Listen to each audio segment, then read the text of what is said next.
EVM مشینوں میں جو ہیکنگ کی گئی، یہ صاف پیسہ مانی کا لگا ہوا ہے.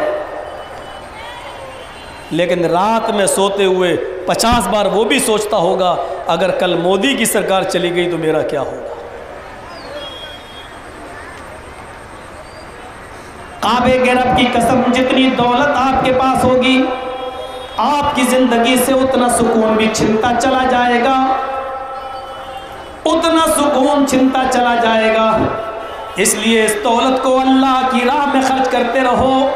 جو خرچ کر چکے وہی آپ کا ہے، جو موجود ہے آپ کے پاس اللہ کی قسم وہ آپ کا نہیں ہے. آج آنکھ لگی کل آپ کی اولاد اس پر قابض ہو جائے گی، پھر اولاد لڑے گی، یہ زمین میری وہ زمین میری، یہ حصہ میرا وہ حصہ میرا، اتنی دولت میری اتنی. پھر آپ کی بہنیں بھی سامنے آ جائیں گی، بیٹیاں، وہ کہیں گی ہم بھی اپنے باپ کی بیٹی ہیں، میرا بھی حق ہے. اللہ کی قسم آپ کی دولت آپ کو سکون نہیں پہنچا سکتی. اسی لیے غور کرو، حضرت عثمان غنی کے پاس 100 اونٹ مال لدا تھا غلے کا، اناج کا، اور قحط پڑ گیا. قحط پڑ گیا. قحط اس زمانے میں ان کا سامان خریدنے کے لیے بڑے بڑے تاجر آئے. آپ کا 100 روپے کا مال میں 110 میں لینے کے لیے تیار ہوں. بولی لگنے لگی، 100 کا مال مجھے 110 میں دے دو. کہا کم ہے. دوسرے نے کہا 120 میں دے دو. کہا کم ہے. تیسرا بزنس مین اٹھتا ہے، کہتا ہے مجھے 130 میں دے دو. آپ نے فرمایا یہ بھی کم ہے. ایک نے اٹھ کر کہا کہ میں 100 کا مال 150 میں لے سکتا ہوں. اے عثمان سوچ لو. حضرت عثمان غنی نے کہا نہیں یہ بھی کم ہے. لاسٹ بولی لگانے والا اڑتا اور کہتا ہے کہ عثمان میں 100 کا مال 200 میں لے سکتا ہوں. لوگ ضرورت مند ہیں، قحط پڑا ہوا ہے، بھوک لگی ہوئی ہے، لوگوں کو کھانا چاہیے، کہیں سے آ نہیں رہا ہے، اس لیے 100 کا مال 200 میں دے دو، ہم 250 میں بیچ لیں گے، 300 میں بیچ لیں گے. حضرت عثمان کہتے نہیں یہ بھی کم ہے. سارے بزنس مین اٹھتے اور کہتے عثمان 100 کا مال 110 میں کم تھا، 120 میں کم تھا، 130 میں کم تھا، 150 میں کم تھا، 180 میں کم تھا. لاسٹ بولی جس نے بولی وہ دگنے میں لے رہا ہے، 100 کا مال 200 میں، اور آپ کہہ رہے ہیں یہ بھی کم ہے. تو اس سے زیادہ آپ کو منافع کون دے رہا ہے؟ کہتے ہیں کہ اس سے بھی زیادہ منافع میرا رب مجھے دے رہا ہے. میں 100 کا مال غریبوں میں خرچ کروں گا، اللہ 1000 کا ثواب دے گا. اس کے ہاں 10 گنا زیادہ منافع ملتا ہے، اس کے ہاں 10 گنا زیادہ نیکی ملتی ہے. پھر انہوں نے اپنے 100 اونٹوں کو پر لدے ہوئے گلے کا منہ کھول دیا اور غریبوں میں اعلان کر دیا آؤ اور اپنے بیوی بچوں کے لیے فری میں میرا گلہ لے کر چلے جاؤ. وہ اپنے حساب سے گلہ بانٹتے گئے، غریبوں میں دیتے گئے. میرے بھائیو، عثمان غنی کو معلوم تھا آج میں 100 اونٹوں پر لدا ہوا گلہ آج میں جتنا چاہوں کما لوں، لیکن جو دولت میرے پاس آئے گی وہ میری زندگی میں سکون نہیں دے گی. سکون وہی چیز دے گی جو غریبوں کے پاس چلا جائے اور غریبوں میں لٹ جائے، غریبوں میں خرچ ہو جائے. یہ نیکی قیامت کے دن مجھے سکون پہنچائے گی. حضرت عثمان کو 100 کا مال 200 میں بیچنے میں اتنا سکون نہیں ملا جتنا 100 کے 100 اونٹ گلوں سے لدے ہوئے سب غریبوں اور مسکینوں میں